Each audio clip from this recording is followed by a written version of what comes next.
चलिए, final accounts हम लोग पढ़ रहे थे। एक फ्लो चार्ट देखे होंगे जहाँ पर फाइनेंशियल स्टेटमेंट को दो भाग में बांटा गया है। एक है आपका इनकम स्टेटमेंट और एक है पोजीशन स्टेटमेंट। इनकम स्टेटमेंट में हमें ट्रेडिंग अकाउंट, उसके बाद प्रॉफिट एंड लॉस अकाउंट बनाना होता है। ये जो इनकम स्टेटमेंट पूरे साल भर का होता है, नॉमिनल अकाउंट नेचर का होता है, जहाँ पर रेवेन्यू आइटम हम रिकॉर्ड करते हैं। और पोजीशन स्टेटमेंट हमें बनाना पड़ता है बैलेंस शीट, जिसमें हमें कैपिटल, लायबिलिटी और एसेट्स को शो करना होता है। ये चैप्टर काफ़ी इंपॉर्टेंट है, ध्यान रखिएगा। इसमें मतलब कि अभी तक जितना पढ़ा सबका समरी क्रक्स है, और यहाँ से हम किसी बिजनेस का हम प्रॉफिट और लॉस फाइंड आउट करेंगे।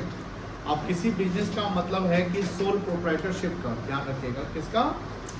Sole proprietorship. चलिए, आज हम लोग लेक्चर 2 पे आएंगे। एंड लेक्चर 2 पे अभी लिखिएगा नहीं, सिर्फ समझिएगा, अभी लिखिएगा नहीं।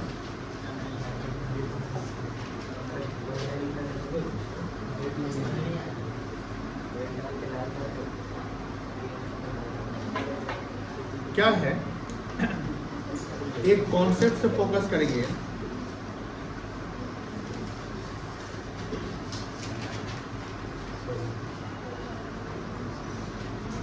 जिसको बोलते हैं trading account.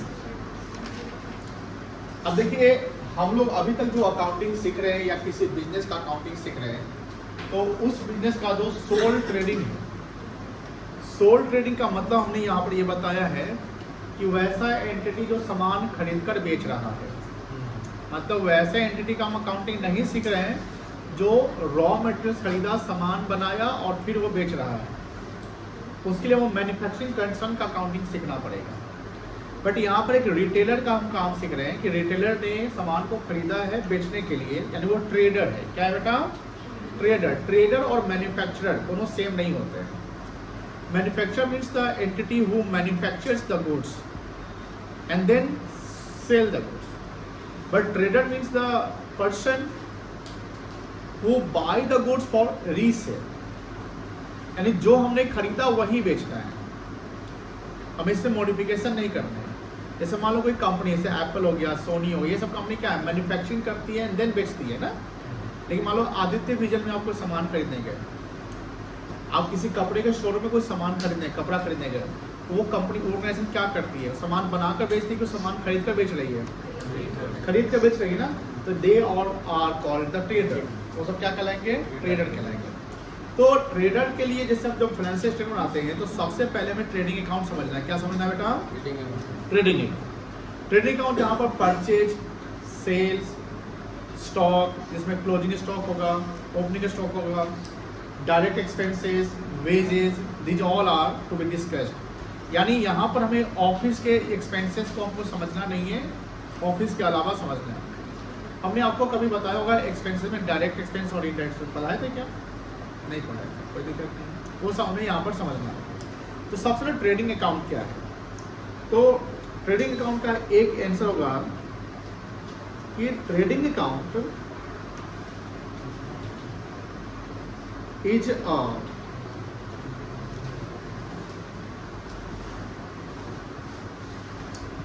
Nominal account in nature. लिख लीजिएगा, trading account is a nominal account in nature.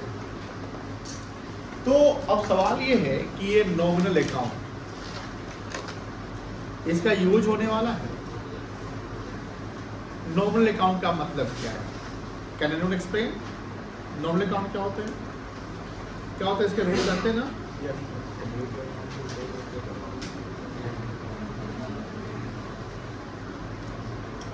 Rules of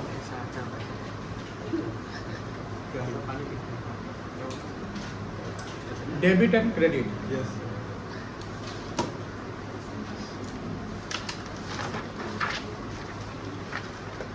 क्या है बताइए?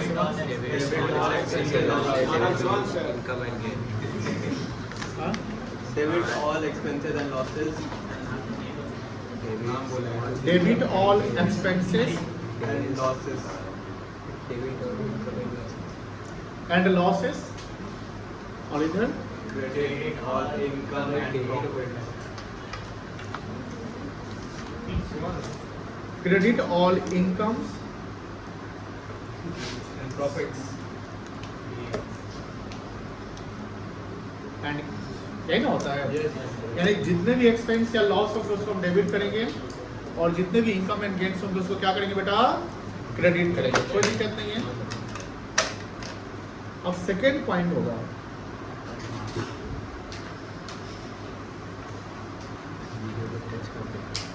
It is prepared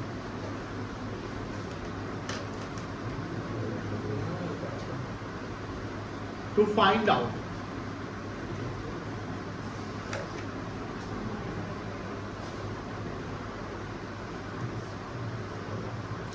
gross profit और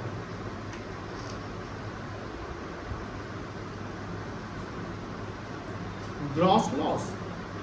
हमें ये प्रिपेयर करने का सबसे बड़ा ऑब्जेक्ट क्या होता है, इधर हम ग्रॉस प्रॉफिट फाइंड आउट करें या ग्रॉस लॉस फाइंड आउट करें। अब सवाल है कि ग्रॉस प्रॉफिट आता कैसे है।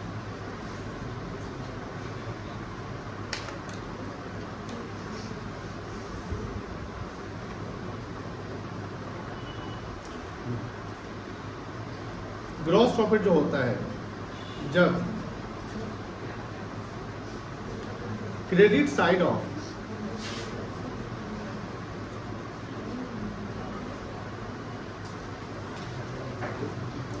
Trading account, credit side of trading account greater than क्या बेटा, किससे,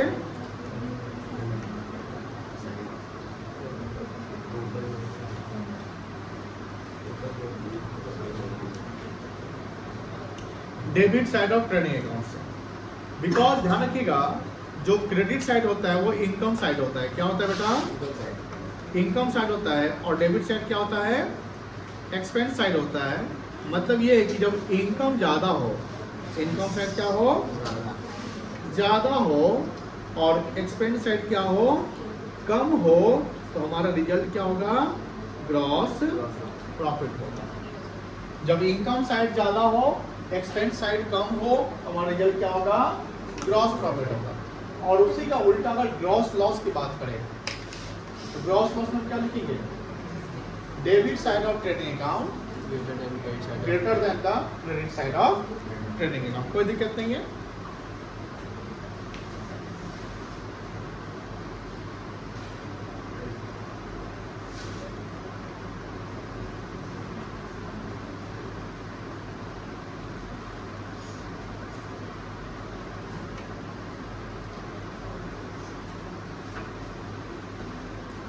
debit side of trading account greater than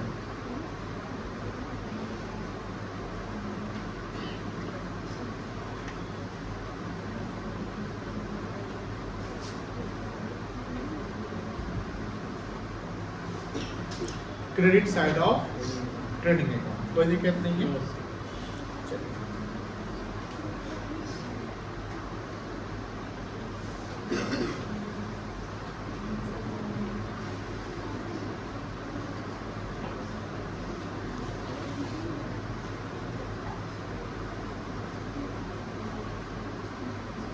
the other way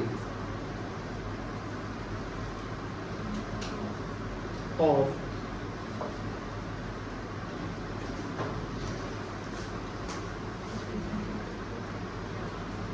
calculation of gross profit is as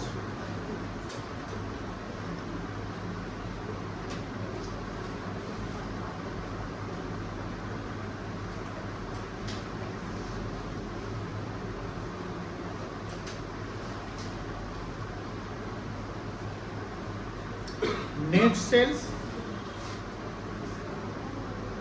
minus cost of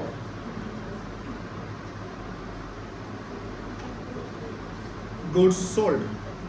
ये ध्यान रखना है, बहुत ही इंपॉर्टेंट पॉइंट है।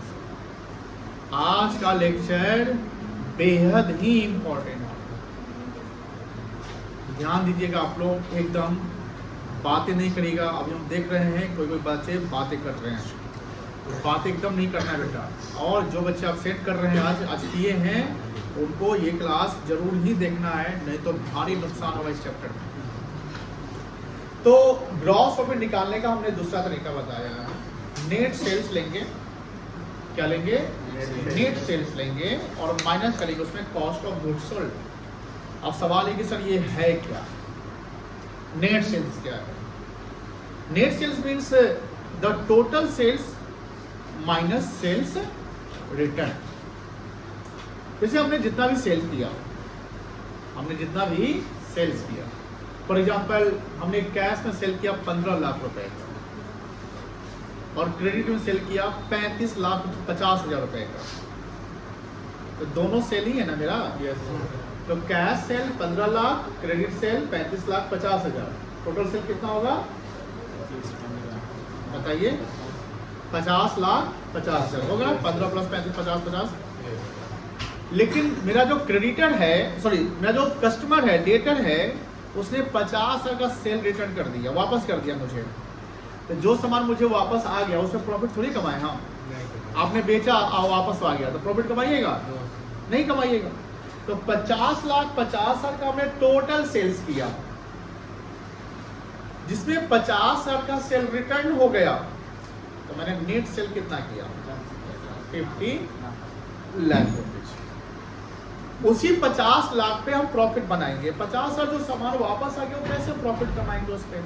हम मान लो कि 15,000 रुपए के रेट से सामान बेचेंगे, अब कस्टमर वापस करेंगे तो हम 15,000 के रेट से नहीं वापस लेंगे, हम थोड़ी लेंगे। नहीं हम कॉस्ट पे लेंगे, प्रॉफिट तो तुमसे लेवे करेंगे, तो फिर गलत हो जाएगा। बिजनेस ऐसे नहीं चलता है। जितना मैं अपना सामान बेचा वही सामान पे आपको वही रेट पे आपको रिटर्न लेना है कि नहीं है? तो सवाल ये कि सर नेट सेल्स कैसे निकलेगा? हमने क्या बताया अभी? फॉर्मूला बनाया ना, net sales is equals to total sales minus क्या करेंगे? Sale return. कोई दिक्कत नहीं बेटा। अब सवाल ये है सर,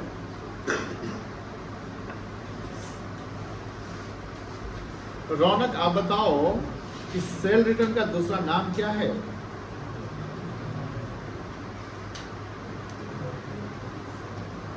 सेल रिटर्न का दूसरा नाम क्या है? किसी और नाम से जानते हैं इसको? Purchase return. अरे भाई आप बताइए अर्चना जी, क्या नाम दूसरा नाम? गलत बात है, पढ़ा रहे हैं आप, बतिया रहे हैं, हम फोकस कर रहे हैं, गलत बात। संजना आप बताओ, स्नेहा बताइए। सेल अरे कितना और बताएं? देखिए भूमि टैलेंटेड है एकदम और टैलेंट गेन कर रही है। बताओ भूमि। अरे बाप अरे भाई बेकार इसका तारीफ कर दी। ना कोई तारीफ नहीं होगा आप किसी का, एकदम तारीफ के दरिया में सब बह जाता है, सब गड़बड़ कर देता है। ऋषि बताओ तो। रिटर्न इनवर्ट कैसा है सर? रिटर्न इनवर्ट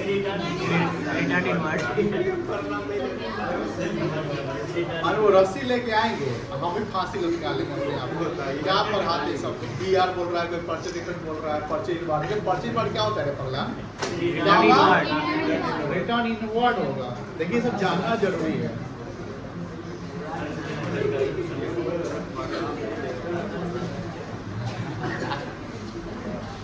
ये साबित करता है कि आप लोग घर पे थोड़ा भी मेहनत पढ़ाई पे नहीं करते। चलिए, तो नेट सेल कैसे निकलेगा? नेट सेल्स कैसे निकलेगा बेटा? Total sales minus sale return का दूसरा नाम क्या है? Return inward. कोई दिक्कत नहीं है।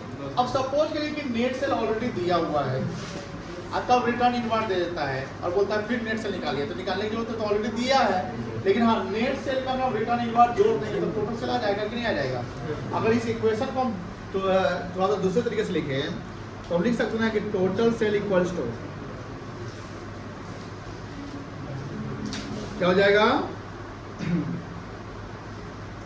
नेट सेल्स प्लस, कोई दिक्कत है इसमें? Cell return. अब सवाल है कि सर टोटल सेल यानी हम सेल कैसे कैसे करते हैं? मोड ऑफ सेल क्या होता है किसी बिजनेस का? मोड ऑफ सेल्स किसी बिजनेस का क्या होता है, कैसे कैसे वो सेल करता है? Cash and credit. अगर सिर्फ आप कैश बेच रहे हैं तो कहीं ना कहीं आपका बिजनेस में ज़्यादा सेल नहीं हो पाएगा, कैश नहीं होगा। Yes. इसलिए आपे क्रेडिट पॉलिसी भी रखनी है। कौन सी पॉलिसी रखनी है? तो टोटल सेल इक्वल्स होगा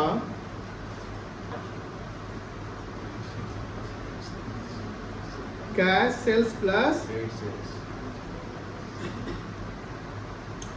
क्रेडिट सेल्स। कोई दिक्कत नहीं है।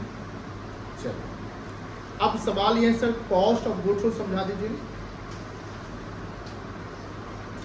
गुड्स सोल्ड करने का जो हमारा लागत है उसी को बोलते हैं कॉस्ट ऑफ गुड्स सोल्ड, जिसको हम बोलते हैं COGS। क्या बोलते हैं बेटा? COGS, cost of goods sold. ये कैसे निकलता है? इसमें हम लेते हैं ओपनिंग स्टॉक। क्या लेते हैं? ओपनिंग स्टॉक क्या आता है? Inventory at the beginning of the year की inventory at the end of the year? Beginning of the year. Beginning of the year. मान लो 1/4/2023 लिखा हुआ है और 31 मार्च 2024 लिखा हुआ है, तो इसका ओपनिंग क्या है? 1 अप्रैल 2023। Opening stock plus net purchase, यहाँ ध्यान रखिएगा वर्ड नेट परचेज लिखा हुआ है, ठीक है ना? Plus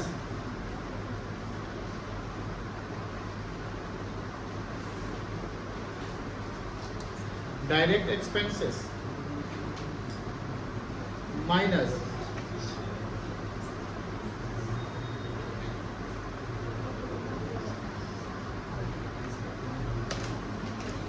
closing stock.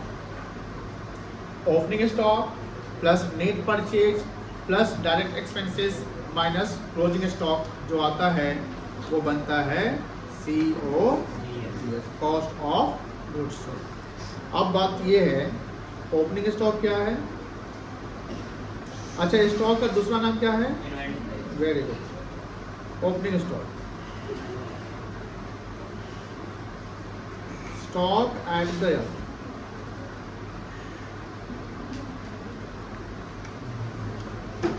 beginning of the year, stock at the beginning of the year को हम opening stock कहेंगे।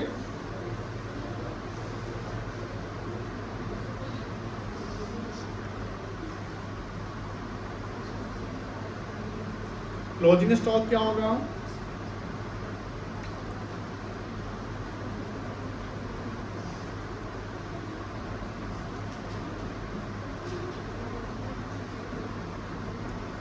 स्टॉक एट द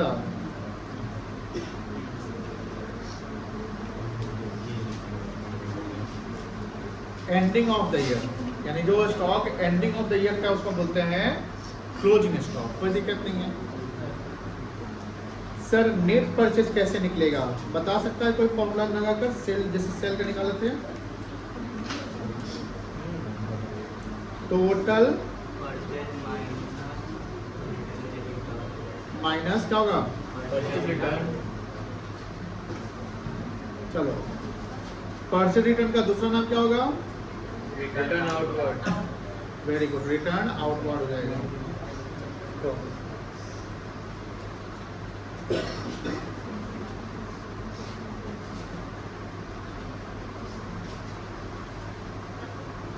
नोट करिए यहाँ तक।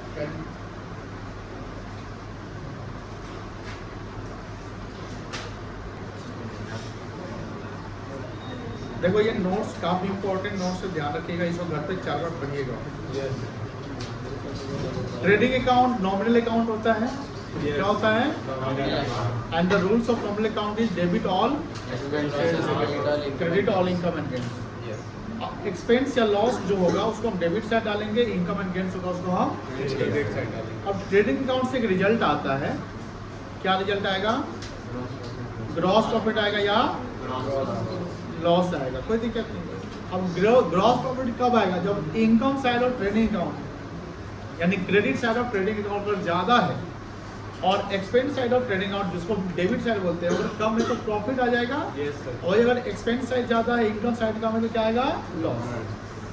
ग्रॉस प्रॉफिट निकालने का दूसरा तरीका हमने बताया था, ग्रॉस प्रॉफिट शॉर्ट में जीपी कहते हैं। क्या बोलते हैं? तो ग्रॉस प्रॉफिट निकालने का दूसरा तरीका हमने बताया यहाँ पे कि जो हमारा सेल्स है वो ले लीजिए, बट सेल्स में नेट सेल्स लीजिएगा। नेट सेल का मतलब रिटर्न को माइनस करने के बाद कौन सा रिटर्न माइनस करेंगे? Sale return. Purchase return minus नहीं करेंगे। परचेज रिटर्न परचेज से माइनस होगा, सेल रिटर्न सेल्स से माइनस होगा। तो नेट सेल्स लेना है, उसमें से आपको माइनस करना है cost of goods. Cost of goods कहता है लागत, जो सामान खरीदने में मेरा लागत लगा है। जैसे समझिए एग्जांपल, मान लेते हैं कि हमारे पास 1 लाख रुपए का पहले से सामान पड़ा हुआ है। ध्यान सुनिएगा बेटा, 1 लाख रुपए का पहले सामान पड़ा हुआ है, तो उसको हम ओपनिंग स्टॉक कहेंगे। बोलो हाँ या ना? बोलो ना। हमने 10 लाख रुपए का और सामान खरीद लिया, परचेज कहलाएगा। तो टोटल सामान मेरे पास कितने रुपए का हो गया? 11 लाख का हो गया। हमारा उस पर खर्चा, जैसे लेबर का खर्चा, भाड़ा, फ्रेट वगैरह सब, उसमें 50,000 का और खर्चा हो गया। वो भी तो लागत का ही पार्ट होगा ना, कॉस्ट का पार्ट होगा। तो 11 लाख इधर हो चुका है, अब 50,000 का और खर्चा हमने भरा तरा में लगा दिया। तो टोटल खर्चा कितना कर दिया अभी तक? 11,50,000। बोलो हाँ है ना? साल के अंत में जब सामान सब बेच बाच के मेरे पास स्टॉक बच जाता है 1,50,000 रुपए का। कितने का स्टॉक बच जाता है? इस सामान को तो हम अगले साल बेच सकते हैं ना। तो ये मेरा जो सामान बच गया वो मेरे कॉस्ट में नहीं आएगा, वो कॉस्ट से माइनस कर देंगे, है कि नहीं है? तो 11,50 मेरा उधर खर्चा हो गया था और 1,50 सामान बच गया, तो नेट मेरा कॉस्ट कितना लगा जो खर्चा हुआ? 10 लाख। Very good. आपने जो सामान बेचा था वो 12 लाख रुपए का बेचा था। कितने का बेचा था? तो फायदा कितना कमाया? फायदा कितना कमाया? 2 लाख कमाए ना। नेट सेल्स 12 लाख हमको आया, 10 लाख मेरा गया, यही ना बात हुआ। 12 लाख आया और 10 लाख गया, 11,50 नहीं गया। कोई 1.5 लाख का सामान तो पड़ा हुआ, उसको बेचिए देंगे बाद में। तो 2 लाख का प्रॉफिट कमाए, उसको ग्रॉस प्रॉफिट कहेंगे। क्या कहेंगे? तो जहां पर 10 लाख जो आपको वैल्यू आया था उसी को COGS कहते हैं। क्या कहते हैं बेटा? COGS यानी कॉस्ट ऑफ गुड्स। अब COGS निकालने का नया फॉर्मूला बनाया है।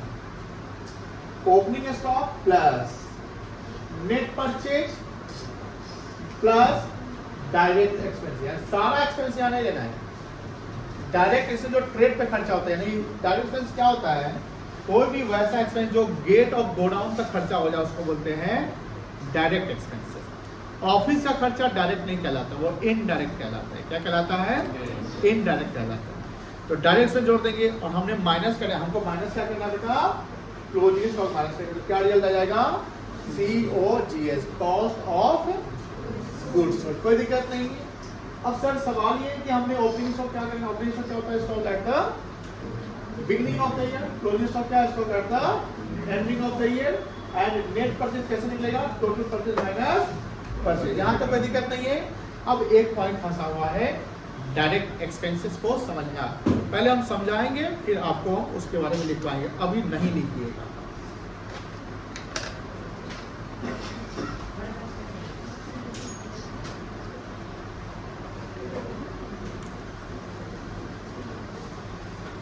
देखिए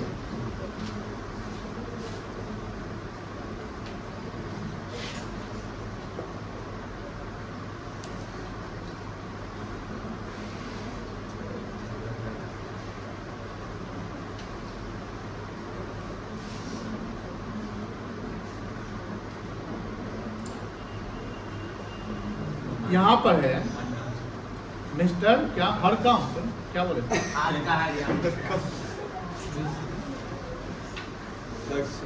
चलो मिस्टर हाथी है और ये एक सोल ट्रेडर है।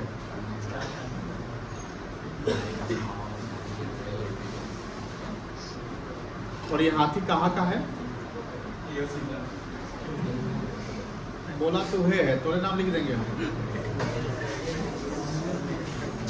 मुजफ्फरपुर का है।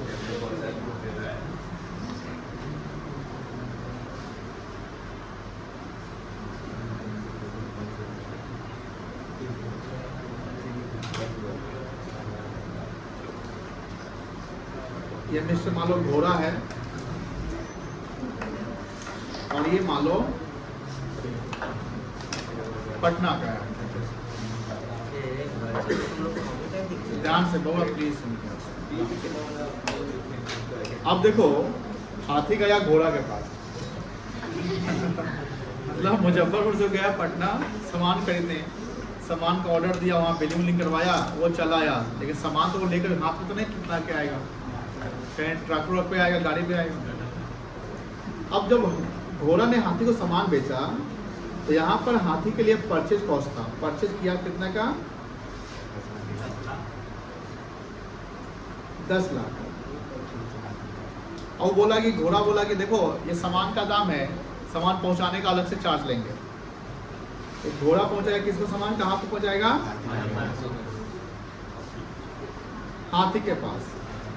तो यहाँ जो the distance between supplier to the customer, distance between क्या है बेटा, सप्लायर टू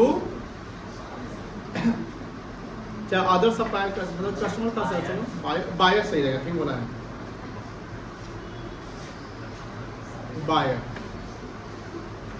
इसको बोलते हैं ट्रांजिट। ट्रांजिट का मतलब होता है रास्ता, और उस ट्रांजिट में उसको भाड़ा लगा, क्या लगा, 15,000 रुपए का। ये जो सप्लायर है, गेट बनाने आता है, घर का कुछ,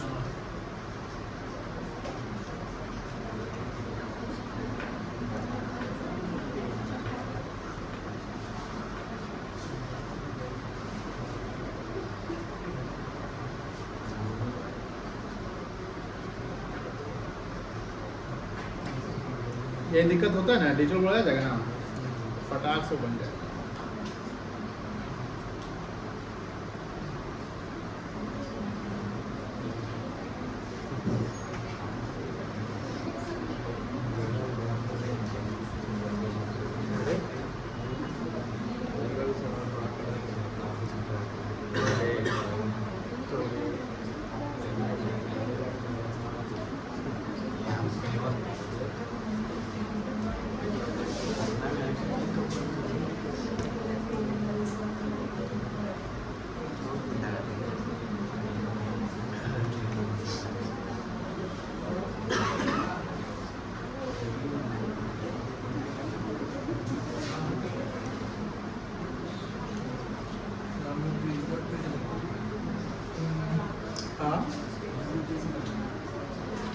तुम समझ लेगा मेरा, वो मेरे लिए वही बहुत बड़ी बात होगी, समझ ले आराम से,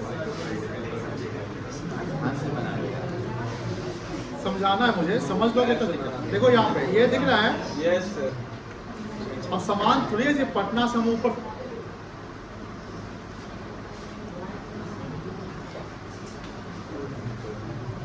I am giving last warning, तो योर शिफ्ट विल चेंज। सामान तो ऐसा नहीं कि पटना से हमने फेंका सीधे छत तोड़ते हुए सीधे शोर में गिरेगा, ऐसा हो सकता है, नहीं हो सकता है। इजराइल का बॉम्ब तो सीधे गिरेगा करता है कि नहीं है। अब यहाँ बात ये है कि सामान आया पटना से, चला गांधी सेतु हुए, हाजीपुर होते हुए, सराय, भगवानपुर, धोली, सकरा सब होते हुए आया मुजफ्फरपुर गया।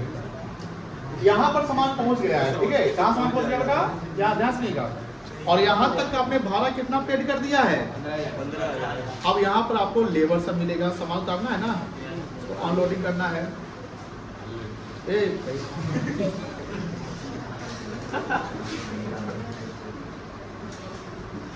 रिकॉर्ड हो रहा है, हमको भी पता है रिकॉर्ड हो रहा है।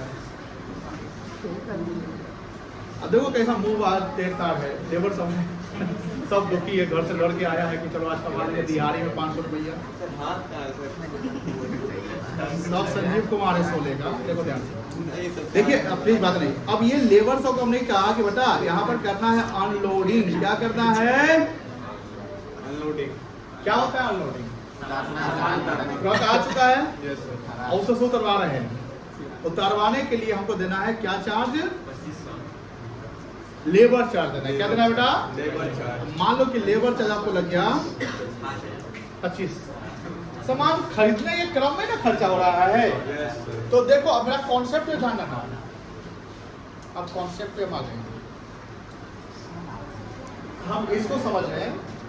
Any expenses incurred by the trader up to the gate of godown on the occasion of purchase of goods is called direct expenses.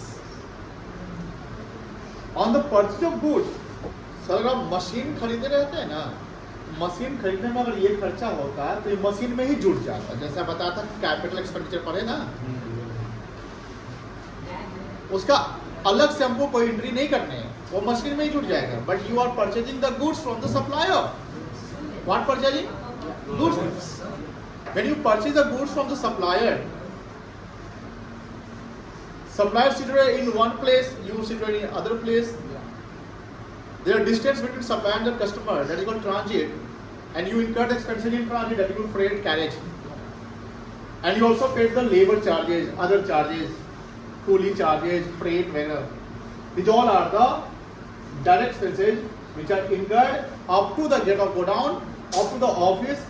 When the expenses incurred in office, that is not the direct, that is called indirect.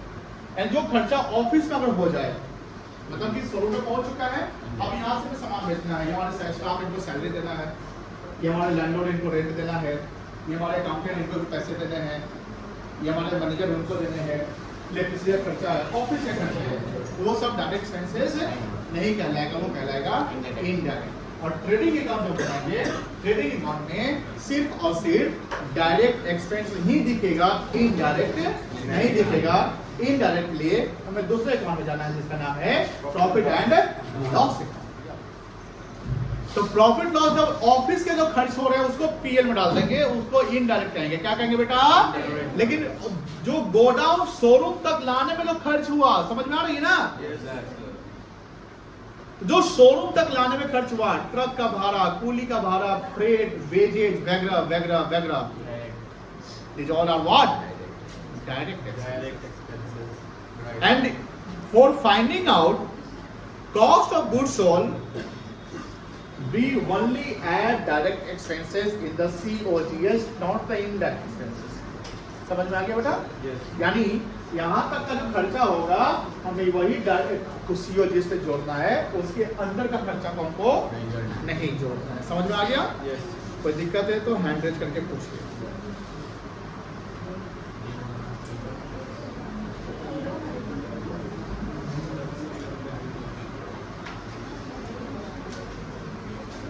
हाँ, तो यहाँ पर जो खर्च जो value हो जाएगा 10 लाख, ये जुड़ जाएगा plus 15,000 plus 2500। Any expenses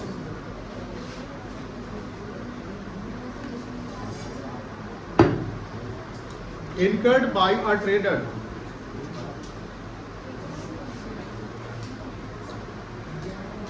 Shall we start writing? huh? Shall we start writing? on the occasion of क्या बोल रहे हो? purchase of goods up to the gate of ऊपर से लिखना है सर, ऊपर भी तो है। हाँ, तुम स्टार्ट करो। showroom or godown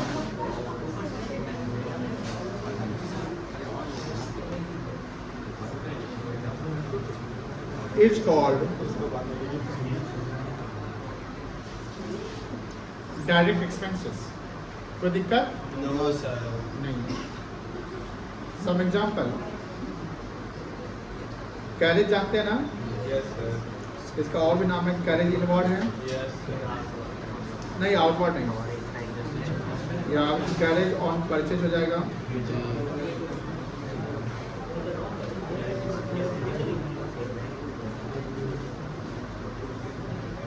फ्रेट,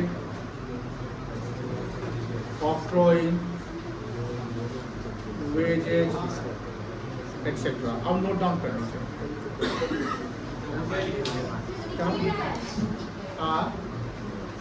क्या बोले बेटा? ओके ऊपर में नहीं करते हैं, नीचे हाँ, 3 ऊपर का हाथोड़ा बना मत फ्रॉम द लक्ष्य तो मिलना तो मुझसे भी given data find out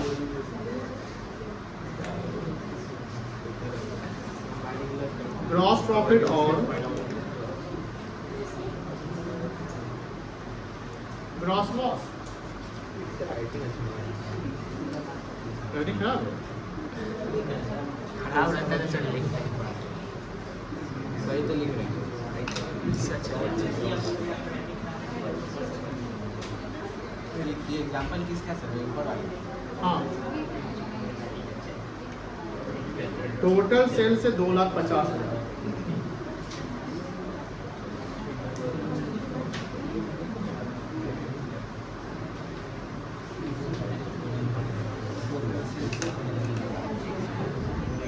return inward है 11,000।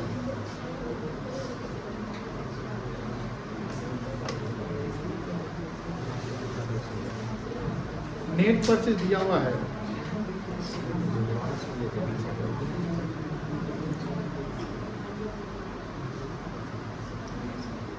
1,81,000।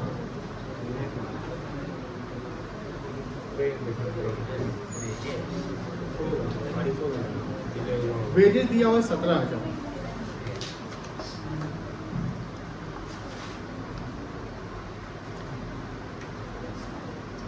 ओपनिंग स्टॉक है 84,000।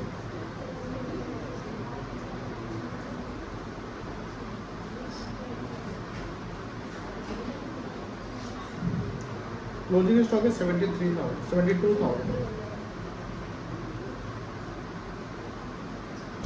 रेंट दिया हुआ है 12,000।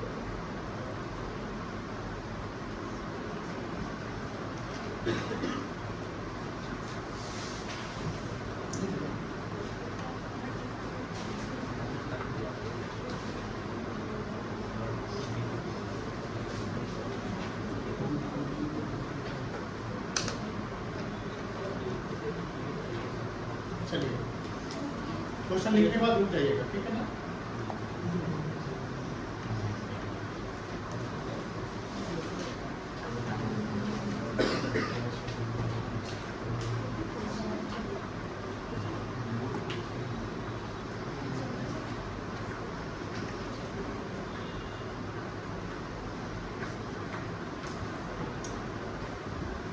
हाँ देखिए बउआ बोलता है ग्रॉस प्रॉफिट या ग्रॉस लॉस निकालिए।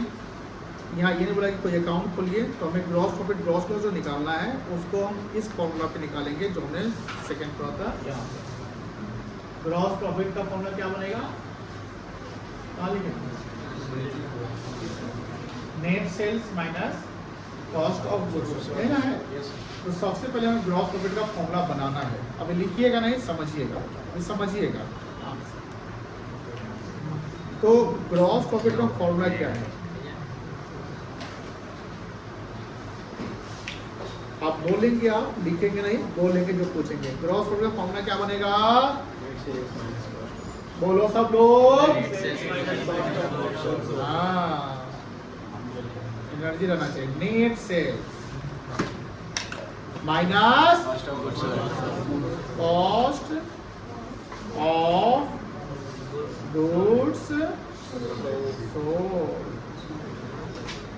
अब हमें हर डेटा को आइडेंटिफाई करना है। तो फर्स्ट ऑफ ऑल सवाल में देखिए यहाँ पर कहीं भी नेट सेल गिवन है? नहीं है ना, हिडन है कह सकते ना। जब कोई डेटा हमने फॉर्मूला लगाया वो डेटा मुझे पता नहीं है तो कहीं ना कहीं वो हिडन होगा। क्या होगा बेटा? तो हमें वो आइडेंटिफाई करना है कि हिडन है तो कैसे है, कैसे निकलेगा net sales.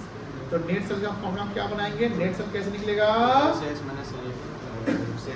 Total sales minus sale return. Can you say that? Total sale is what? 2,50,000 and return sale कितना है? Very good 11,000। तो नेट सेल कितना आएगा? 2,30,000। चलिए एक डेटा निकल गया ना। अब दूसरा डेटा COGS निकालना है। क्या निकालना है? COGS। आपको इसका फॉर्मूला याद रहना चाहिए। कैसे याद रखेंगे? वेरी गुड, लिख कर याद रखेंगे, दुनिया में लिखेंगे, याद रहेगा। क्या होगा COGS का फॉर्मूला? बताओ सृष्टि।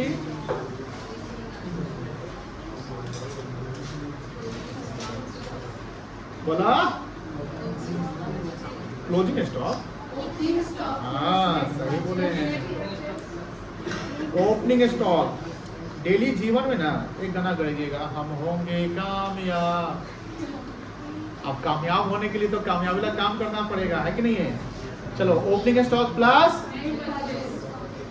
Net purchase. क्या रे ऋषि? और क्या होगा? वाह लड़का बहादुर है। माइनस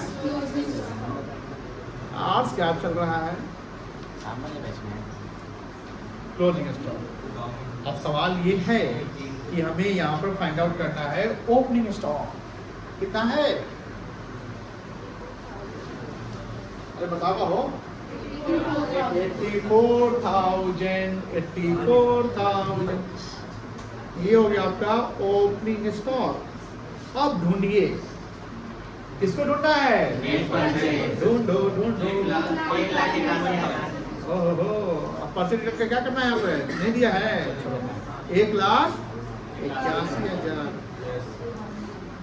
अब ढूंढना है डायरेक्ट एक्सपेंसेस। बता सकते हैं क्या है डायरेक्ट? रेंट होगा। कहाँ डायरेक्ट दिख रहा है? ढूंढो।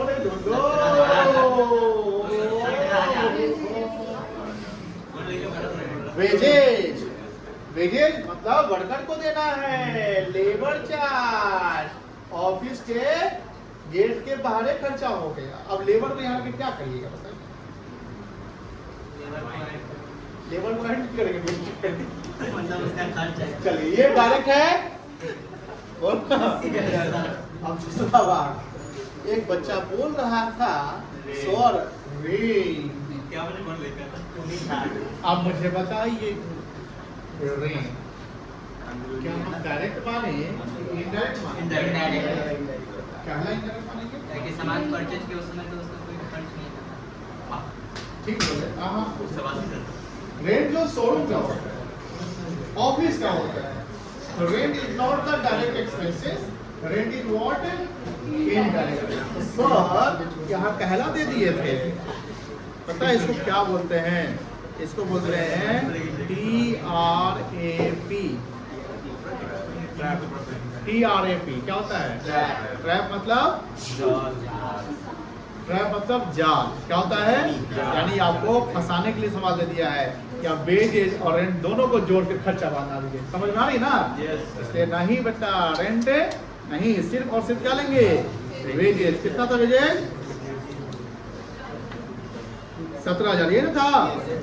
अब लेंगे माइनस करेंगे क्या? ढूंढिए क्लोजिंग स्टॉक कितना है। चलिए ये आ गया हमारा COGS। बताइए अब ये हम नहीं बताएंगे। चलो जी 84, 1, 81, 17 माइनस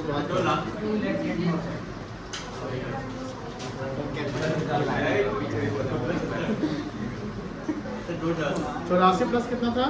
1,81,000 प्लस 17 माइनस 72 72 है। 2,10,000।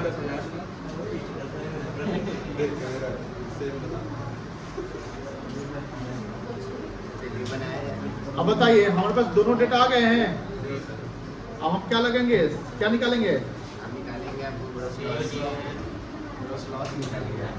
ग्रॉस लॉस है क्या? सेल ज्यादा है ना?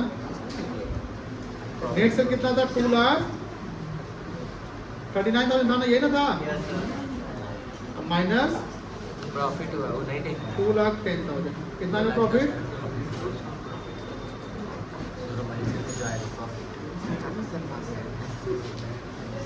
29,000 कितना प्रॉफिट हुआ बेटा? अच्छा ठीक, आप लिखिए 2,10,000 से ये ट्रैप भी लिखेंगे आप लोग, ठीक है ना? यहाँ पे लिखिए।